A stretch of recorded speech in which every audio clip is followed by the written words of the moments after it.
we have a broad scope of interdisciplinary collaborators. Yoshi Ishiburo used to be a very famous roboticist. I don't know whether he is still so famous. He was famous for the Geminoids, and he used the so-called Telenoid robot for quite some time. He is also, interestingly, one of the few roboticists who have an honorary PhD in philosophy. So his collaboration with us earned him an honorary PhD in philosophy from Aarhus University. So if anybody's interested, just collaborate with us. Good. My talk has three parts. I will first present you how I perceive the problem that we are facing right now. I'm sure that this is not unfamiliar to you. It's a quick rehearsal, and I basically of the perception of a problem, I call it the automation crisis. I'm interested in hearing whether you share this perception, whether you find it exaggerated, how we differ. And then I come into a quick presentation, or hopefully sufficiently as a quick but sufficiently informative presentation of OASIS, the ontology of asymmetric social interactions, that I hope might be interesting also for the projects that you have, or at least in relation to them. And finally, then I talk about this paradigm, R&D paradigm of integrative social robotics that we have developed based on philosophy of science insights on interdisciplinarity and transdisciplinarity and the theory of values in particular, in order to deal with the problem. So it all hangs nicely together. I hope you will see that. Good.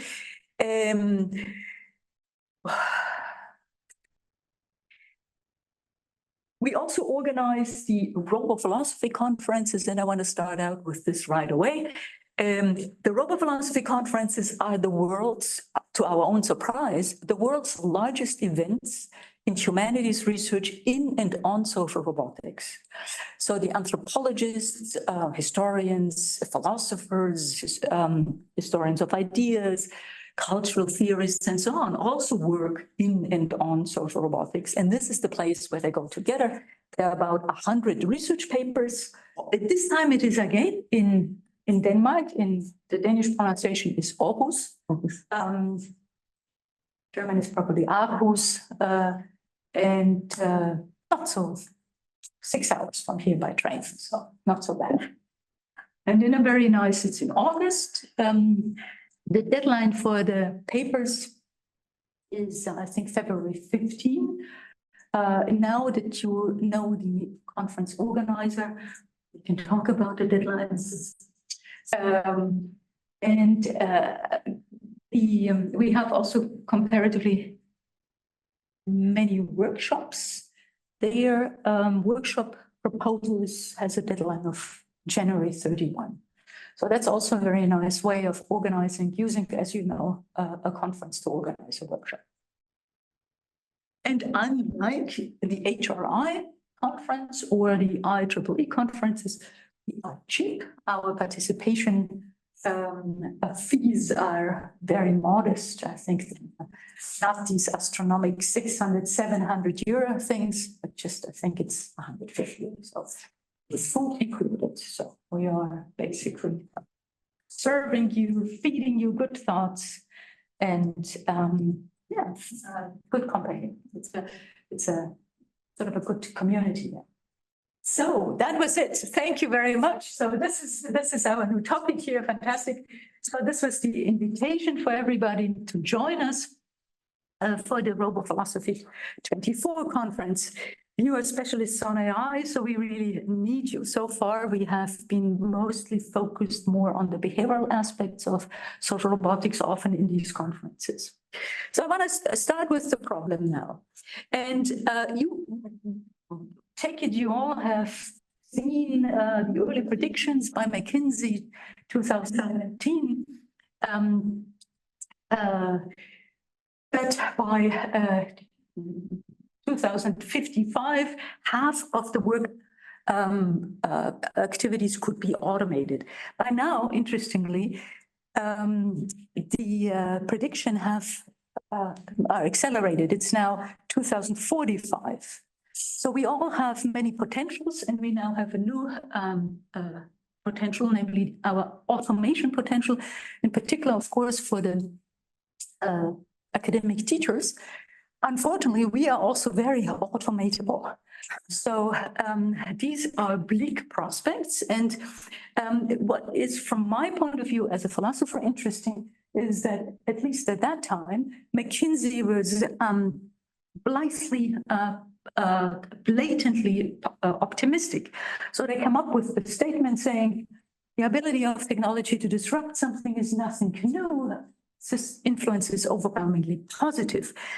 No indication why, what this assessment is based on.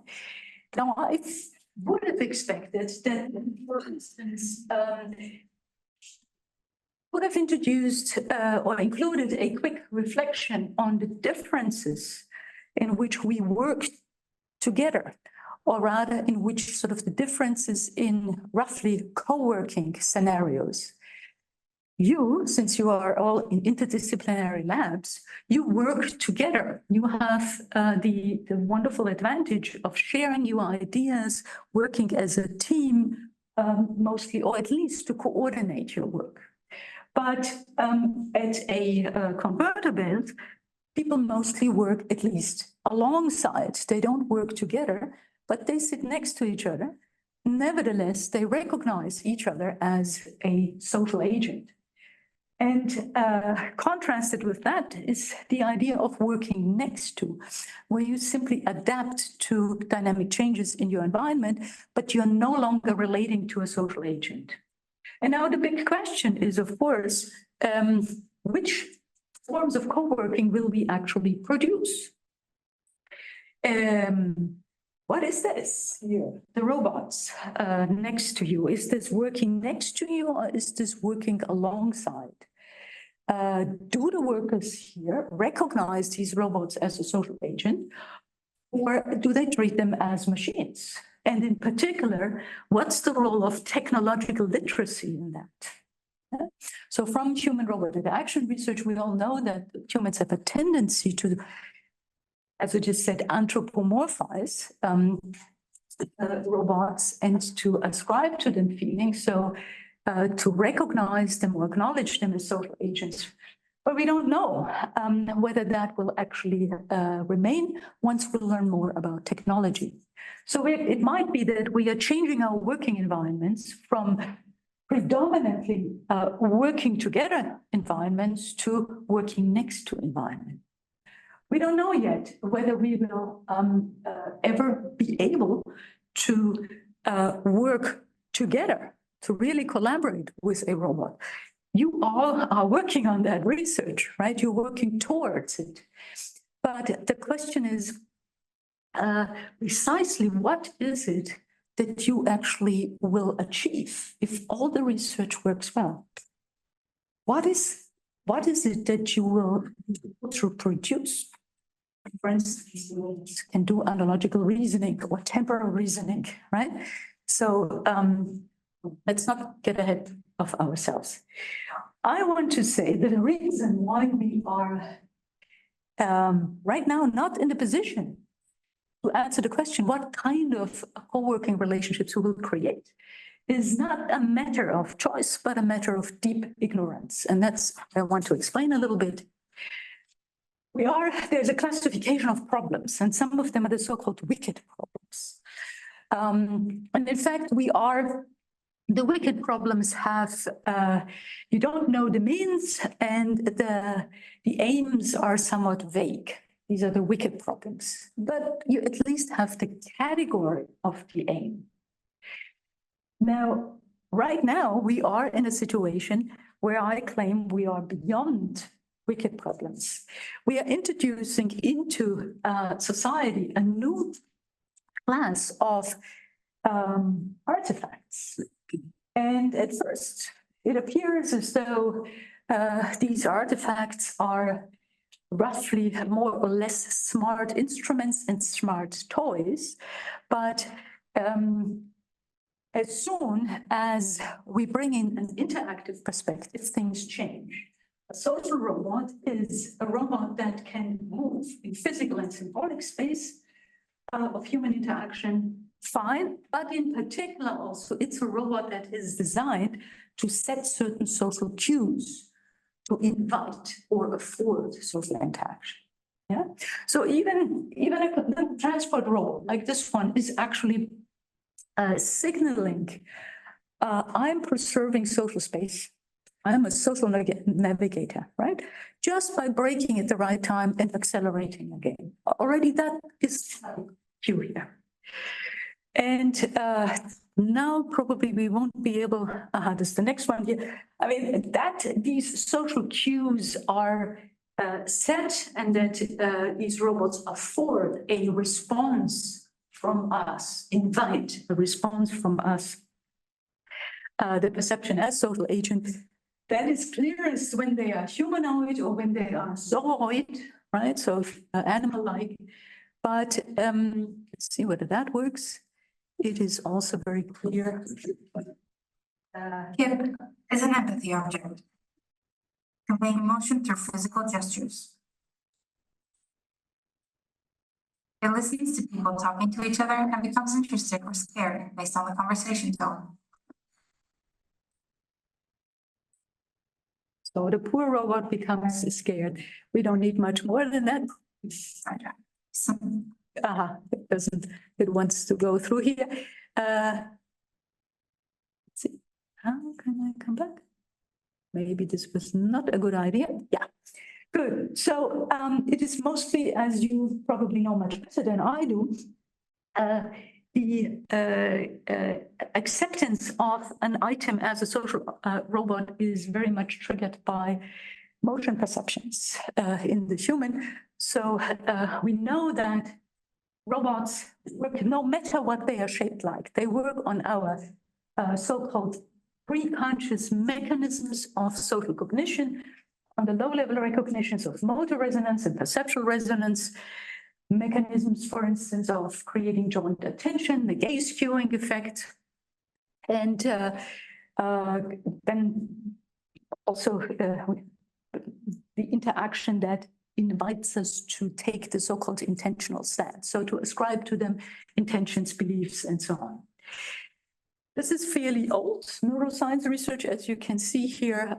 As you know better, there are more sophisticated studies by now. Agnieszka Bykowska is, of course, somebody who's very advanced in this field, but also some of your colleagues, I take it, right? So I always say, in a sense, we are in a very curious situation for the first time in human cultural history. I mean, this cannot be underestimated. We are no longer building artifacts that are instruments or tools. It's for the first time that we're building artifacts that aren't artifacts. They say of themselves, in the same way in which the picture says, I'm not a pipe, right? They say of themselves, look, I'm not a robot. I'm actually a social other. I'm a social agent, an artificial social agent. So we have a new class of artifacts, and now the point is the disruption potential is currently unknown. Here you have a picture from an experiment by Peter Kahn. This young gentleman who's hacking the robot just lied to a human being in order to protect the robot. Even though that robot doesn't look particularly huggable or morally capable. So we have the association problem in human reactions to robots. When we simulate social agency, we need to do that preferably by also simulating emotional connectedness. There are many, many studies showing that social interactions run much smoother if to indicate sort of emotional cues. You indicate that the robot has somehow understood the emotion in a sense of coarse-grained emotional analysis at least, but also it has some emotional sensitive expressions. But once we simulate emotional connectiveness, humans immediately have a tendency to recognize these items as moral agents or moral patients. Yeah, so they are inclined to attribute to the item something like rights. They feel obligated towards them, and that's a major problem that the philosophers are discussing. To what extent, what happens actually to the notion of moral status, given the data that we have here? Yeah. And so when we accept humans as moral agents and patients, that has immediate consequences for the very foundations of our of Western democracies. I have another slide on that, but in the same way in which social media, you can say, destroyed the concept of truth. There is a danger that social robotics will actually undermine the concept of moral, political, and epistemic authority. Explain that a little more now. So, so keeping that in mind, we need to say what we see right now, and in fact, Sherry Turkle was a very perceptive psychologist and anthropologist who saw that very early based on her studies. We see that there is a great tendency amongst humans to at least initially accept these artificial social agents and interact with them in a very caring and friendly way. In fact, very often to prefer them to the reals, to people. So the performance of connection seemed connection enough. Sherry Turkle writes very nicely. Making friends is much easier than making friends. Yeah? You simply program what you want to see. Okay. That's one. The degree of attachment, that's one unknown disruption category. Another one is the inexplicable aggression towards robots. A third one is more subtle. And we don't know yet whether people will be able to learn that something that is done to a robot is not permissible if done to a human who has exactly the same shape. Or, to take another example from our research, will people be able to learn that, yes, with robots, these kinds of social others, you can be truly emotionally engaged, authentically, at one time, but at the next time, you totally disengage, you turn it off. Will we be able to learn that we can do that to these social others, but not to other social others, to people? Yeah? So that these subtle elements, more subtle elements of disruption, the whole development of sociality experiences, that is currently unknown. And in fact, the interesting thing is there's this old category, the unknown unknowns and the knowns unknowns and so on. So right now, I would say we have deep ignorance in the sense that there are unknown new categories for what we do not know yet. And I'm going to give you later on some examples of where that unknown of the unknown could lie. We cannot make, it's not a situation where we can say, well, we know what we cannot predict, right? That would be the known unknowns. But in fact, we're right now really fumbling in the dark that we have to say,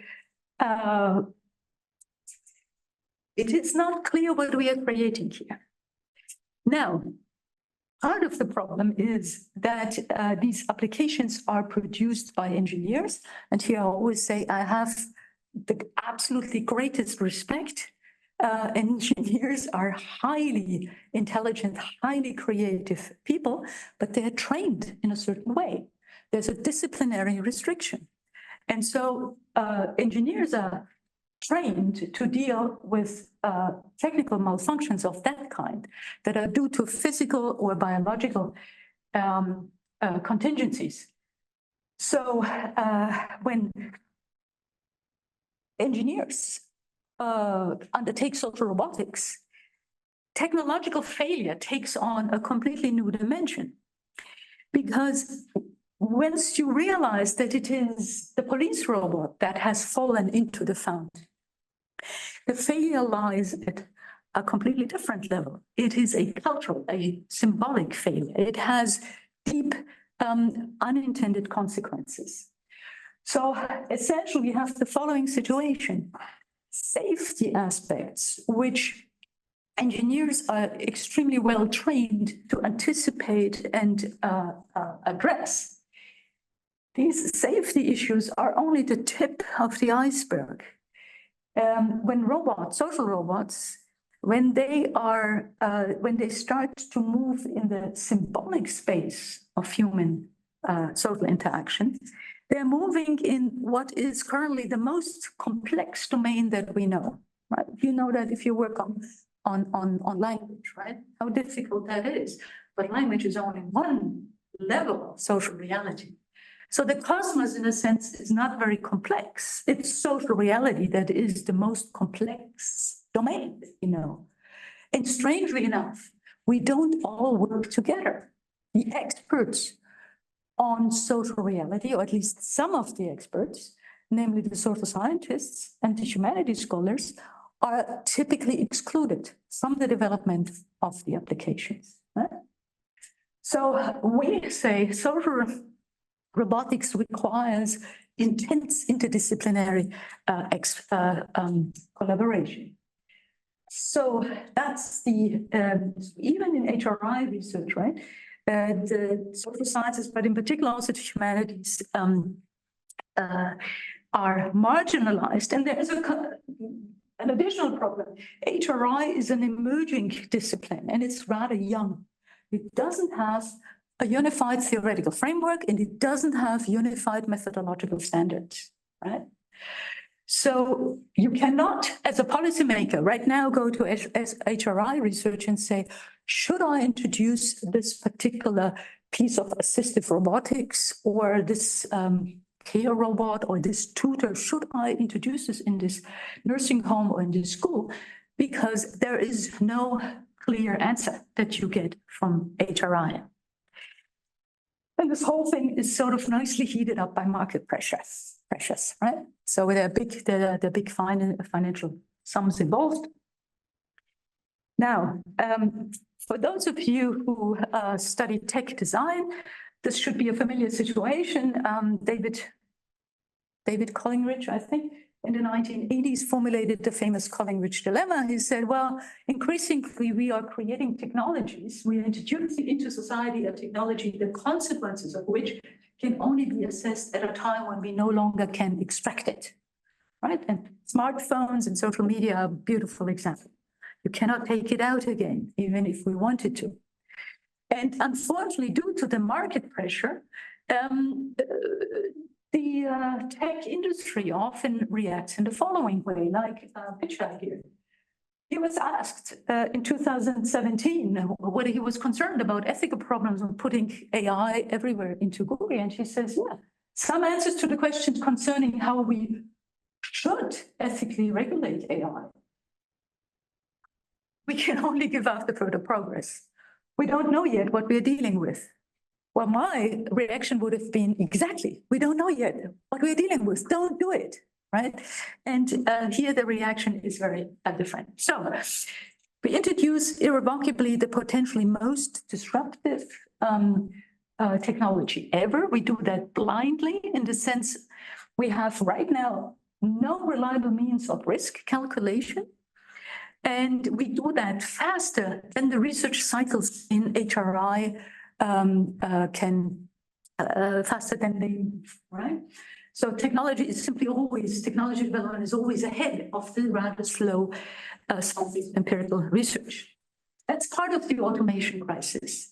Another part of the automation crisis is, and that's now we're getting a little bit into philosophical technicalities. We are actually introducing a technology that really unhinges the foundations of Western democracy, since it dismantles the notion that is at the center of that, the notion of subjectivity.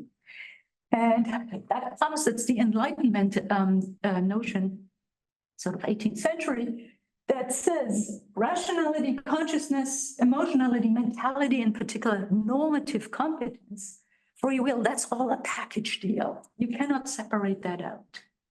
And once you believe that, then it is clear that only humans are rational, only humans are the source of moral and also of political authority, right? That's why we go voting.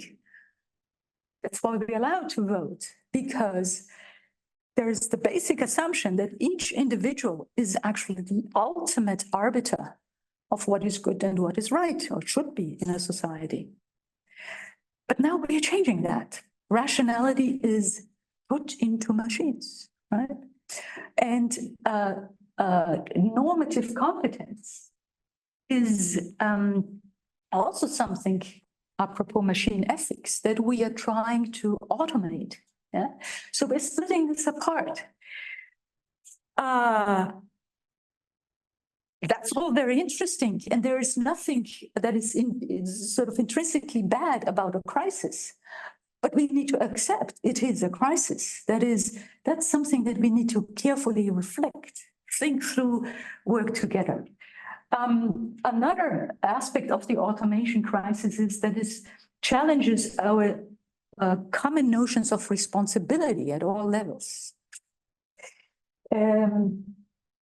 We always have this tension here between optimization and control. You probably have heard about the so-called call for meaningful human control, right? If you were to wait for a kidney, would you rather get it from the AI who has decided that you should have that kidney, knowing about the fallibility of AIs?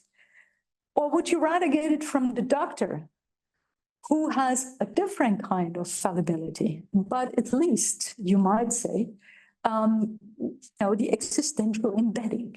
So cases like that, where we want to optimize decision, at the same time always want to keep the human in the loop in some fashion, right?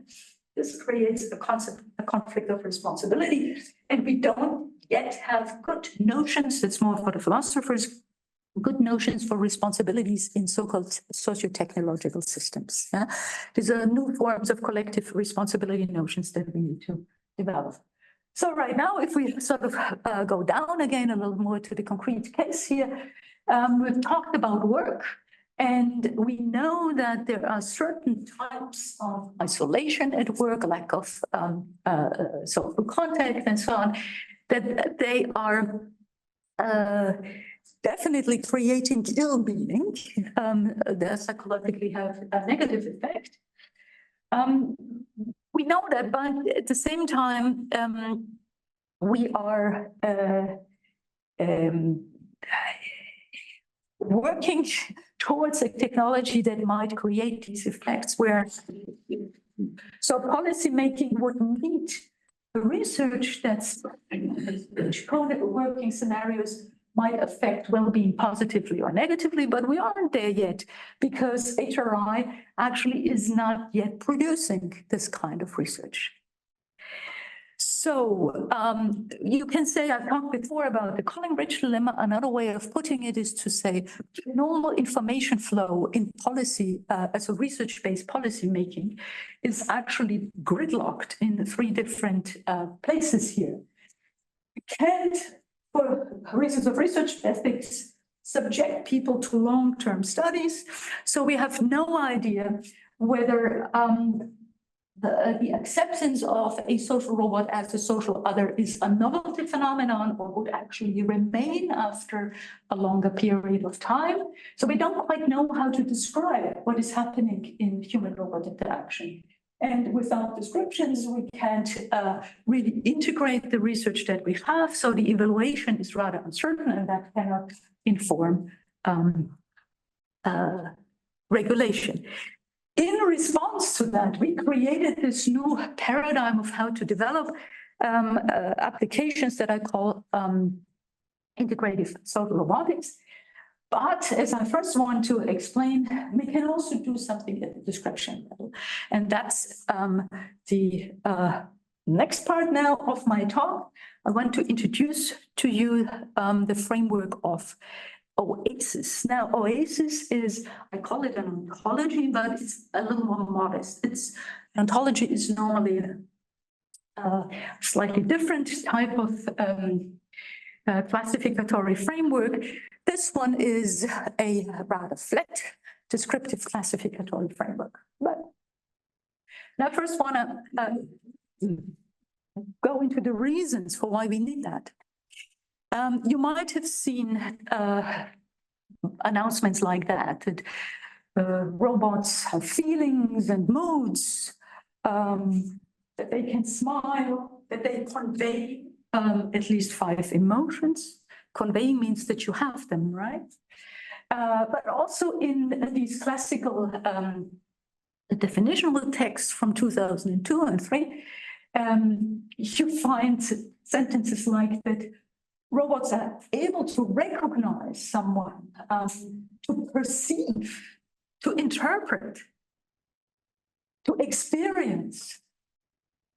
A robot experiences something, that they are capable of following behavioral norms. Right? And what you have here is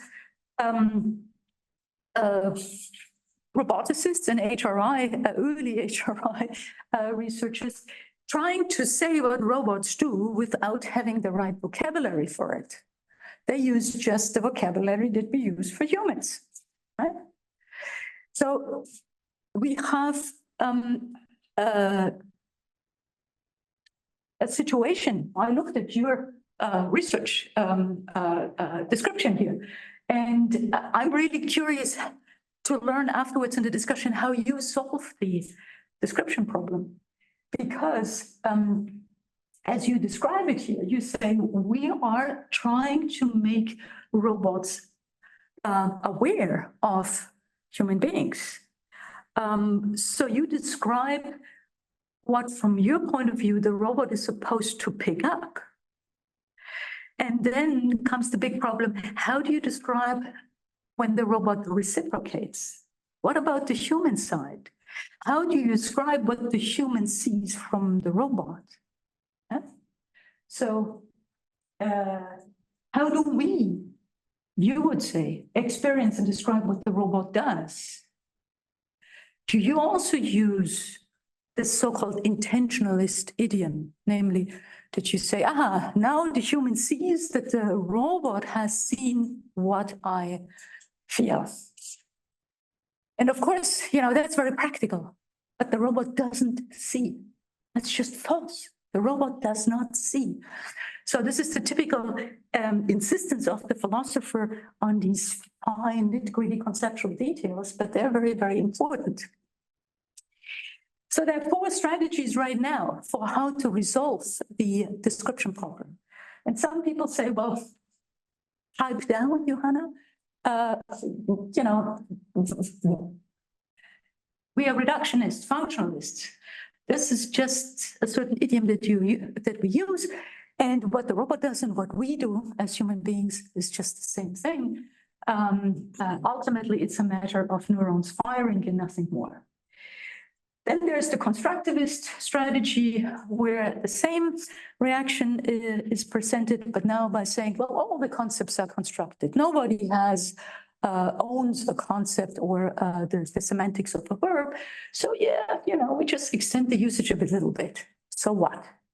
Then there's the so-called fictionalist strategy, and that is often popular amongst, in particular, social roboticists following Brazil. She said at the very beginning, people should experience the robot as if it were a human being. So it's some sort of theater that we are supposed to play with the robot. We are creating make-believe scenarios with the robot. It's a very interesting strategy, and there are some more sophisticated versions that are being developed at the moment. I go for the diversification strategy, and I say the fictionalist is wrong because it's not only as if, There are certain social capacities that the robot literally has, and we shouldn't forget about those. So there's an interesting, everywhere is an as if involved, so as if as such doesn't tell you anything. And I want to draw attention to the fact that it's the as if of simulation that is not sufficiently researched on. Okay, so now another piece of motivation. If you were to look at in philosophy, the traditional notion of social interactions, you would find that this is rather demanding. You need to be able to infer mental states. You need to have consciousness to engage in a social interaction. You need to have the capacity to follow a norm, right? That's how the philosophers have approached it, because their model was always human-human interaction. But as even the philosophers noted in the late 1990s, at least, there's a problem with animals, right? We do interact, it appears, with animals also socially, but they don't have all these capacities. And then, of course, there's a problem when we interact with robots. But now the question is, where does sociality really begin? Where do we want to draw the line? What's the difference between a purely mechanical interaction and what is a social interaction? So we have the clear cases, right? The teaching, the quarreling. When we move in a pedestrian zone, things become already a little iffy, right? Animals are a little iffy. And then we have situations where we have even greater question marks. These two robots operate in accordance with norms, but they cannot follow a norm. That's a big difference. So where does it begin, right? We have mechanistic correlations or normative coordinations. We call that the ants, we call that a social interaction, we call them social animals. Here, I don't want to go into the video again. It's just drones trying to figuring out how to keep their distance when they're flying next to each other. And that's something that we all know, the so-called elevator diffusion effect. When you step into the elevator, people continuously rearrange themselves to have greatest distance to the other people, right? In particular, in American elevators. That's rather at the level of neurobiology and sociality. So I might say, okay, we need to be aware of each other. What about, is it sufficiently clear what the difference is with accordance between acting in accordance and following the norm? And there's the additional problem that so many different disciplines are involved in social robotics, and each one has a different notion of social interaction. So when you start out, it's very confusing. And our strategy was to take all of them. Nobody's right or wrong here, right? They all picked up on a very important aspect of social interactions. What we need to do is we need to integrate these notions into a more complex account. And so we came up with this idea that sociality has something to do, obviously, with coordination. And now we can list coordination types at 10 different levels. Again, simply abstracting or filtering out or learning from the different disciplines that study social interaction. So at the very beginning, I mean, right now, let me say that at the very beginning, whether they are now 10 or 11 or 9, it doesn't matter that much. What matters is the idea, right? That there are levels of coordination, and these are levels of, as we see in a moment, levels of sociality also in our studies. The first one is the lowest one, where we want to say, we want to somehow get acknowledge that this is a form of non-mechanistic coordination. It's either evolution or species evolution or so. There's some sort of evolutionary learning in it. So it's not just, there's something else. So, okay, we acknowledge that that's the most, the basic level of coordinative capacities. Then we move a little up here, right? So when we negotiate social space, there is the individual conditioning of a living organism that creates its own level of coordination. We learn how close in a society, how close we can be to someone and what where we need to have greater distance, so navigations, but also modes of turn taking have slight variations in different societies and cultures. And yeah, you have the examples here. Then the next level here, we're moving up to politeness forms, to behavioral etiquette. This is incidentally one of the rare occasions when Angela Merkel has a real authentic smile. There's several photos, never when she meets a politician, but when she meets robots, she has a genuine smile on her face. You can find it out. Okay, so next level here, right? So here, this is implicit practical understanding. Then we are moving higher up. I mean, it's getting a little more complex. Now, the so-called social phenomenologists say, we actually learn also from the very beginning how to perceive what other people are doing. It's a matter of direct perception. We're not calculating that somebody wants to open the door. Sometimes we do that, but often we just see at a glance what the other person is up to. And that's called direct perception. And then there is the other theories of so-called mind reading or mentalizing, right, that are more based on inferences or simulations. So we simply put them in as two different levels here.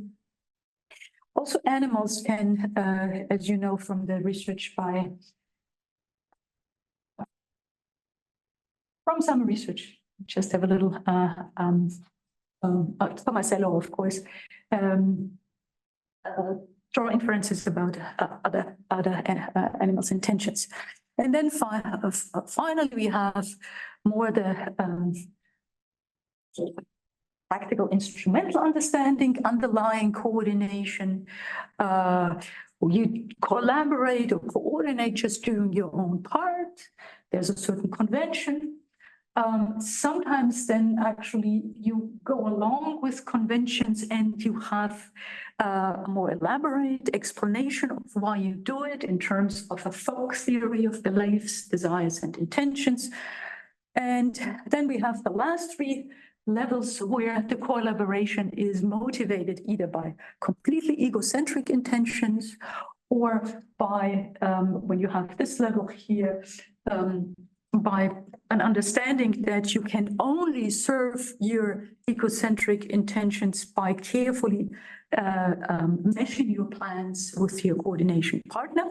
So there's a bit of a we understanding involved. And then finally, the last level, the highest level, is when you collaborate as a team, when you have a very clear feeling that there is a we subject involved. Yeah?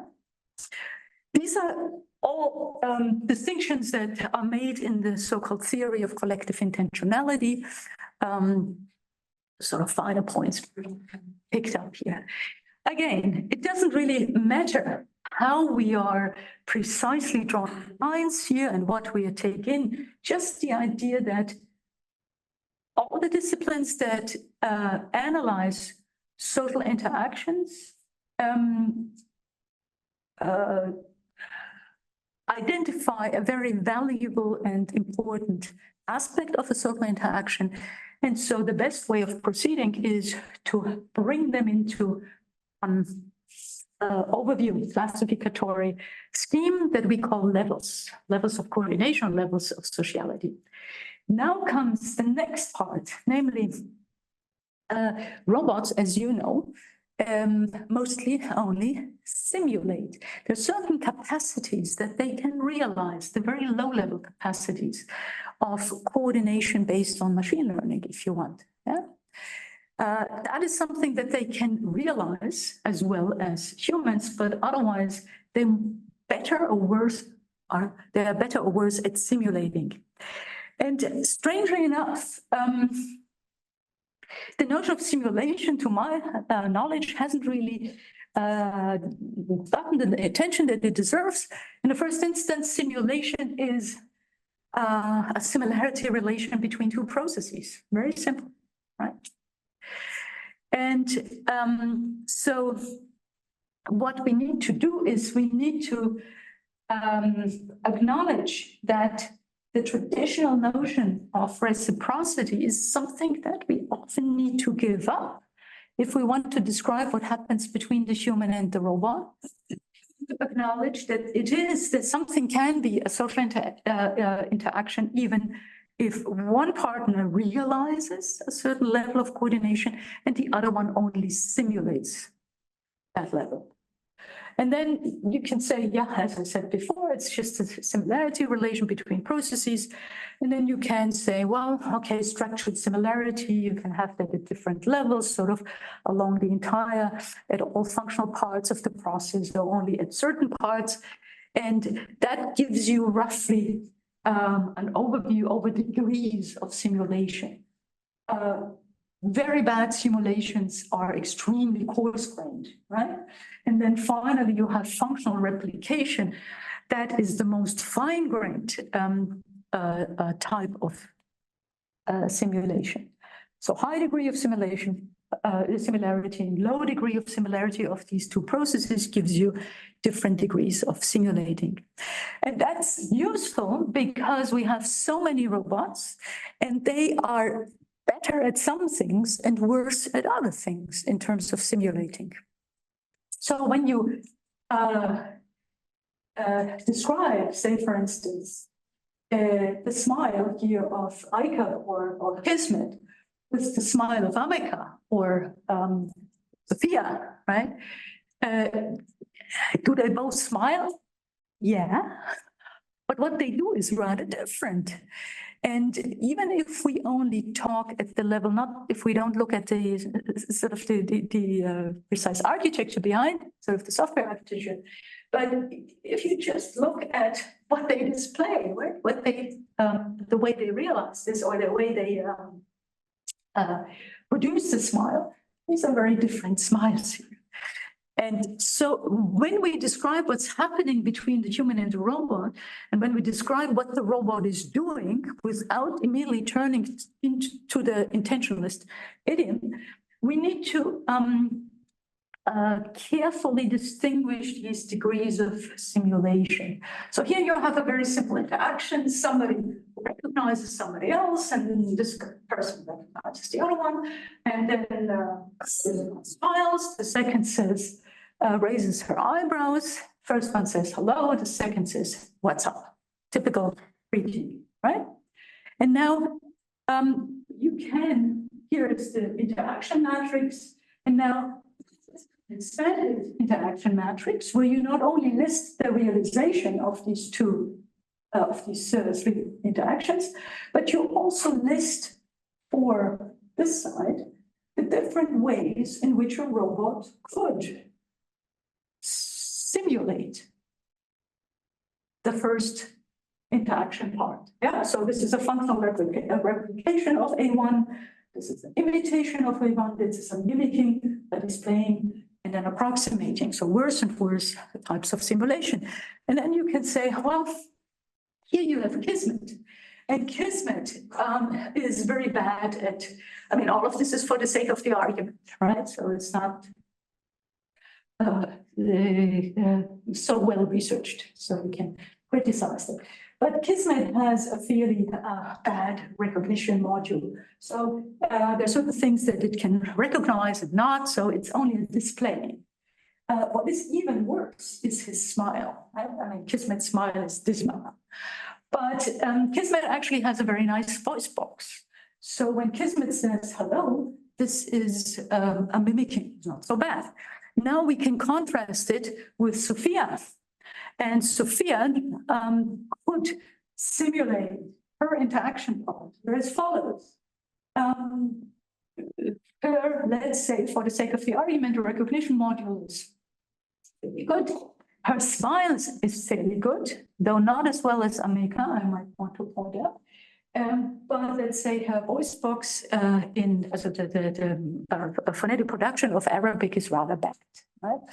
So here you can see, in a sense, they do the same thing, but with this very simple classificatory tool, you can actually describe in a rather differentiated way what they do and where they differ in their simulatory capacities. So you can say here you have two greetings, and Asimo performs in that fashion, and only performs in that fashion with these simulation degrees of the different interaction parts. So you can say, well, not surprisingly, the lower the level of sociality applied, the higher degree possible degree of simulation. And again, when it comes to social navigation, to primitive forms of social navigation, I think that actually robots realize these social coordination. And then at the moment, but again, AI and ChatGPT is really disturbing this bit. It used to be that the higher degree of socialization applies, the lower the possible degree of simulation, but that doesn't quite hold anymore, right? Because of the good. I skipped that slide here. This is sort of the algorithm that you do. You combine the simulatory expansion matrix with the levels of sociality, and that's how you describe in greater detail what is going on the side of the robots. Now comes one part that is particularly important, and perhaps also the part that might be most interesting for the research of you as you're sitting here. We often overlook that social interactions are sort of dynamic relationships that are very different from just, if you want, physical relationships. There is a truth of the matter. Whether I am, from my perspective, let's say, no, I don't actually have perspectives here. There's a truth of the matter whether I'm a meter or 2 meters away. We could all agree on that. But social interactions are different. They have a different truth. There are 7 perspectives that are involved. And in order to describe what it is, you need to mention all the 7 perspectives. White here does something. And while White is holding out the hand for the greeting, she, again, not reflectively, not consciously, but as a sort of automatism, has immediately some expectations about what Blue can understand of that action. Yeah? So she knows if I hold out my hand, Blue will understand it as a greeting. So she takes the second person point of view, trying to imagine what the other one will understand of her action. At the same time, she fulfills a internalized action norm in the greeting. And the same goes for Blue. And then there is an outside observer, so society at large, or the empirical observer, the empirical researcher. That's the 7th perspective. And only once you have described what's going on from these 7 perspectives, only then you have captured the social interaction. So that would be, in a sense, the description of what's going on here. Yeah. So it's you need to capture all 7 of them. And of course, it's interesting now when the robot is only simulating certain types of semantic understanding or normative understanding of action norms and so on. So now this one, the human now can speculate. I'm holding out my hand. How clever is the robot? Is it clever enough so that it will understand that this is a greeting? Yeah. And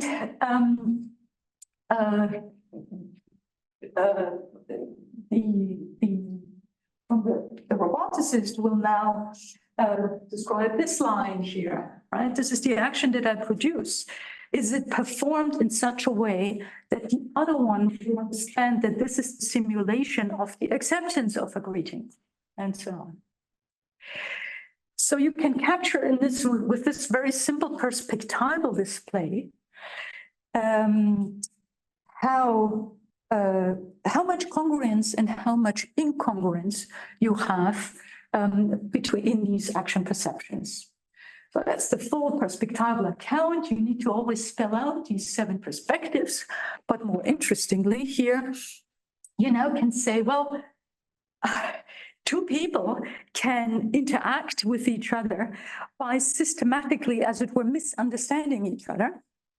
And from the outside point of view, you can't really see that. Huh? You can also say, well, and that would be some sort of correctness. So the interaction is in some sense correct because the social interaction meshes. There's some understanding between the 2 agents here. But nevertheless, what they do is very different from what the external observer sees. And that's different from the situation where it's fully congruent. So all the action norms that are involved mesh with each other, and what the external observer sees is just the same as the norms that they are painting on. But now we can use that simple description scheme in order to describe different forms of sentimentalism. So sentimentalism is when the human misunderstands what the robot can do, overestimates, overinterprets. So the robot is only approximating, so it's a very low degree simulator. But the human misunderstands and thinks that actually the robot does have emotions, or at least something, let's say, very like emotions. So there's attributing, the human is attributing to the robot a high degree of simulation. Good, we're almost done. Sociomorphic is now the new technical term that we argue we need to introduce instead of anthropomorphizing. It is simply wrong, as claimed in the HRI literature, that all the interactions with robots involve anthropomorphizing. Anthropomorphizing means that we have a tendency to ascribe to a non-human item, can be an animal, can be a robot, can even be simply an object, human capacities, right? And we are saying, yeah, right, sort of these are fictional human capacities. And we're saying, no, no, no. Yeah, we might do something in order to rationalize that and so on and so on, but it's not the human capacities, but it's social capacities.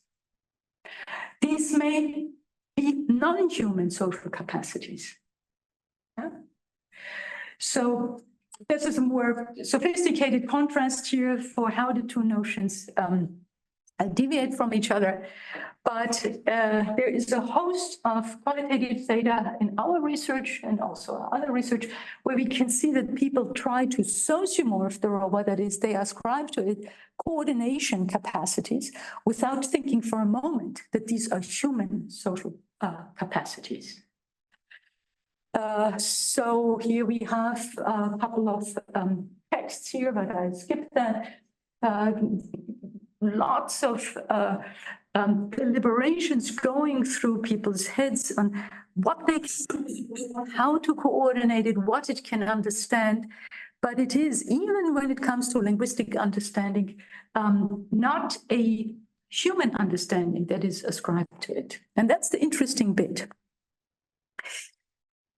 And now comes the aspect that brings us back to our initial question. What kind of working scenarios are we going to create?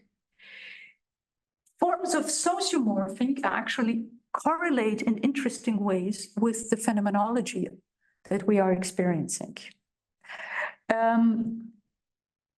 Where is it here? Yeah. We all know that there are these interesting differences of what it is to be like with a dog versus a cat versus your dog versus a horse. Being with a stranger is different from being with a friend. Yeah? We all know that it feels differently, right? And the phenomenologists call that the what it is like. It's a standing expression, sort of different forms of being with, they call that. And being with a robot is a very distinct phenomenology here, depending on how well the robot simulates which level of sociality. And that makes it sort of brings it to a head here. So we have we see three different types of sociomorphing on the human side. So the human always anticipates a certain way of being understood, and that correlates with the way in which the being with the sociality is experienced. I skip a couple of points, but this is the more subtle points, because we are a little late as of technicalities here. But what is interesting is that when White tries to understand, tries to speculate, what is it that Blue understands of me? How will Blue understand my action? White immediately also starts thinking about not only how does White understand my action, but also how does Blue view me? What am I for Blue? Yeah. When we are on a date, of course, we do that all the time. But that model of the other and self model, these relationships, that's something that you can actually in recipient design very nicely trace. Kasten Fischer and I have found that there are these nice interactions here, or sort of that recipient design and certain assumptions of sociomorphic dovetail. So here you have a sober interpretation of what a cat is, how a cat understands what you're doing. Sober cat lover will say, well, my cat is only interested in food and pleasant experiences along the skin. And I am for the cat, nothing else but the dispenser of these pleasant, entirely egocentric feelings. And the sentimentalist cat owner will say, oh, my cat loves me, and she comes and she has empathy for me and is very effective, and so on. And similar things happen with the robots. So simple, here's the summary in a sense. So these basic ideas together, in particular, the notion of sociomorphing that is empirically accessible via recipient design. The description problem is something that I hope you have seen so far. So we are getting a very differentiated so we are getting tools for a very differentiated description of what the robot does. And at the same time, we can use the same tools in order to describe in very differentiated fashion how the human experiences that which the robot does, yeah? From different perspectives. And so this is now the last thing, the last slides. This is the, I would say, still standard model, the R&D model, research, RD&D, so the research design and development model for robots that we have. You have the robotics departments,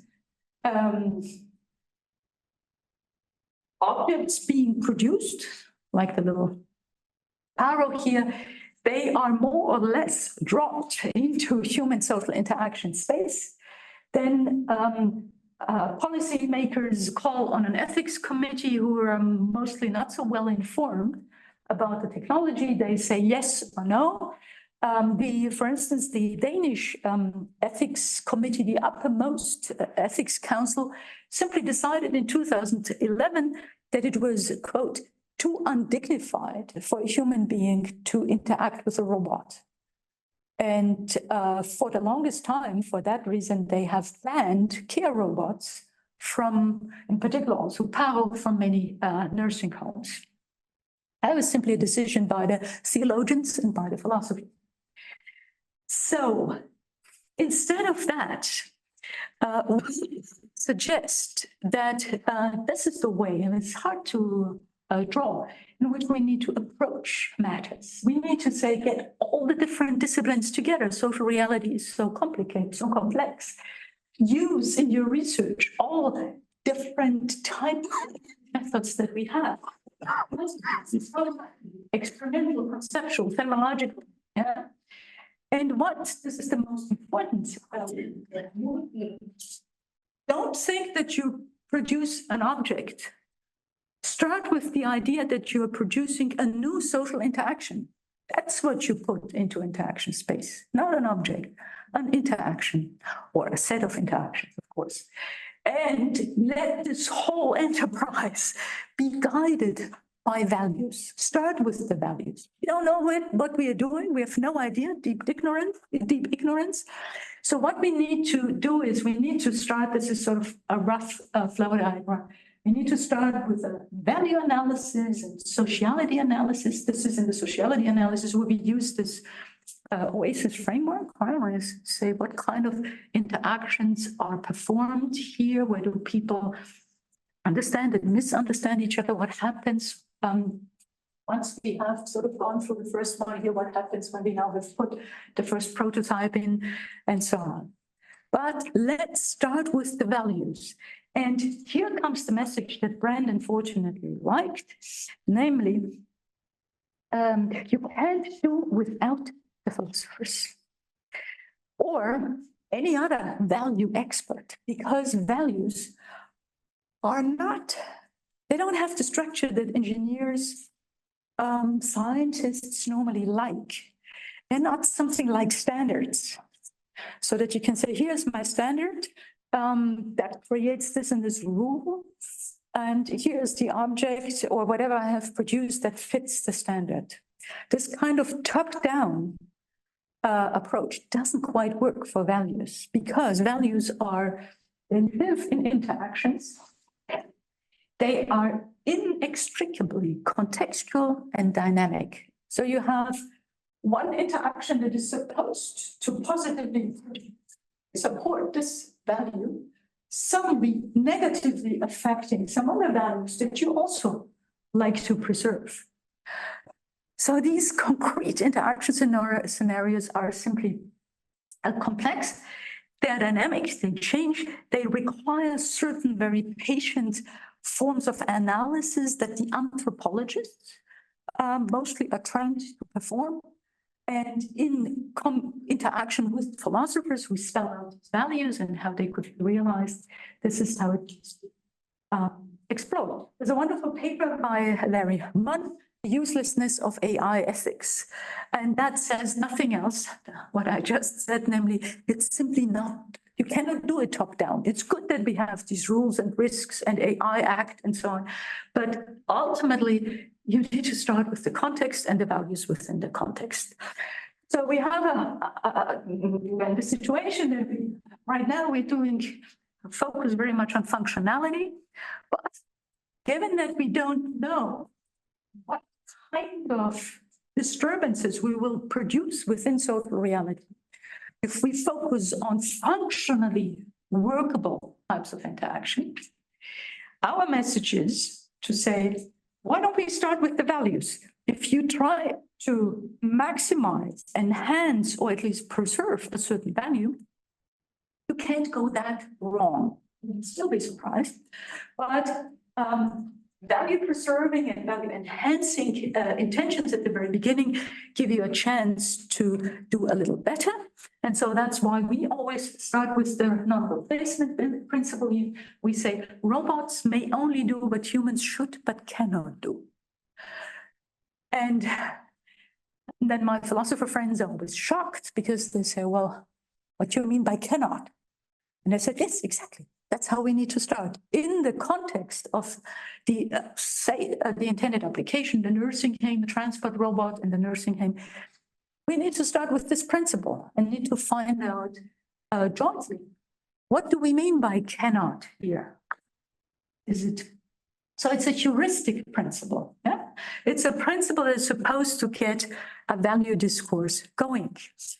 And what we have seen, again, I do this quickly so we can talk more about it in the discussion. We have seen that robots, in particular this robot here, that it has this special phenological effect. So people experience, as you might know, they experience all sorts of robots as lifting the social desirability bias. So people feel that they're less judged in the interaction, dialogical interaction with the robot. And here it was particularly strong because this robot doesn't have a gender and it doesn't have age.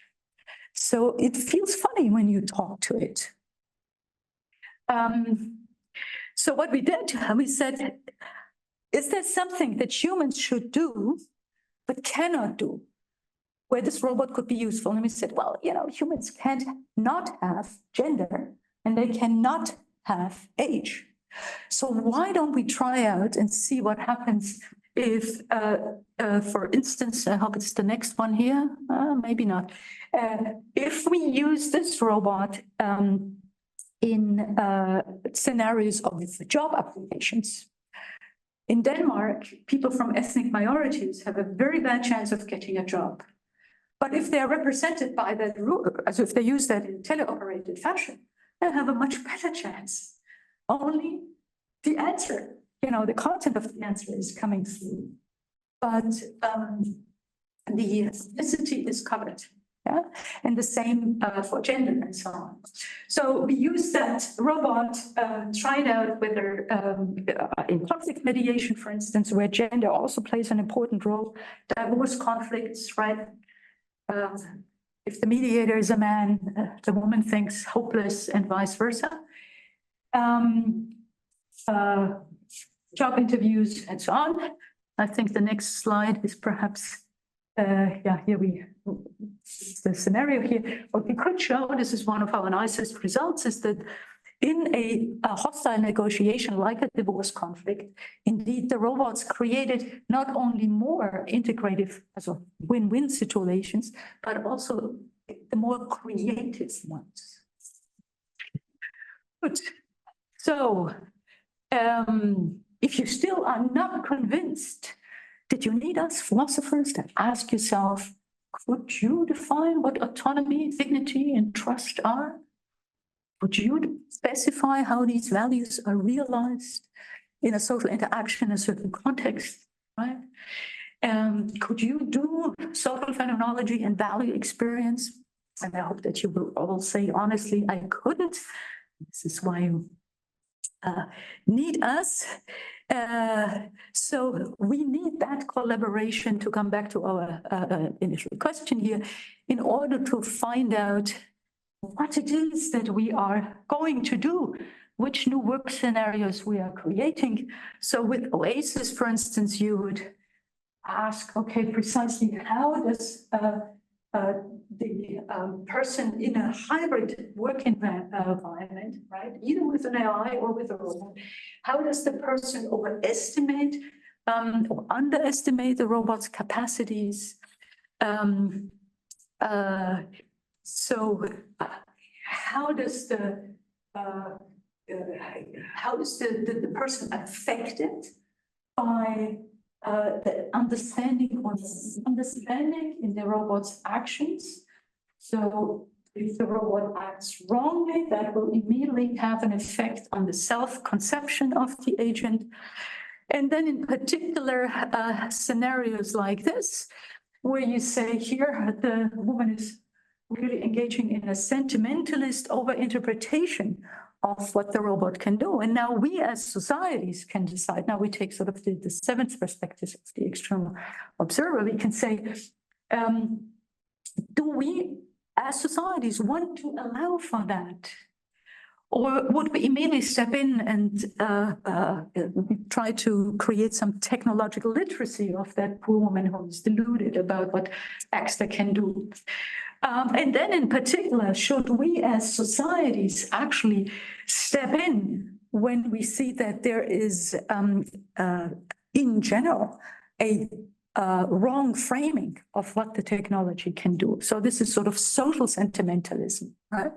Right now, I would say we are engaging in social sentimentalism as long as we say, I'm sorry, this is me, as long as you say that the robot can understand, perceive, experience, and so on.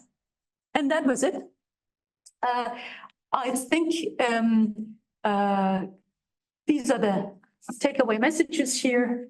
Very simply put, it's important that we are aware, all of us together, about the risks and potentials of AI. I think we are doing much better. We will all feel much better if we work with a value-driven approach. And in particular, I mean, this is not so much for research, but for the application development, right? So the real application development. So participation instead of top-down regulation. I've seen in your thing, you also talk about co-creation, right, in your group. So this is very similar. And then I think that simple, but nevertheless, as the simple conceptual apparatus that I've presented today that allows you to produce some rather detailed descriptions of these interactions, they might facilitate the value analysis and also the analysis, sort of the descriptive analysis of this sociality. Let's collaborate to save what we appreciate of humanity. Closing word. Good.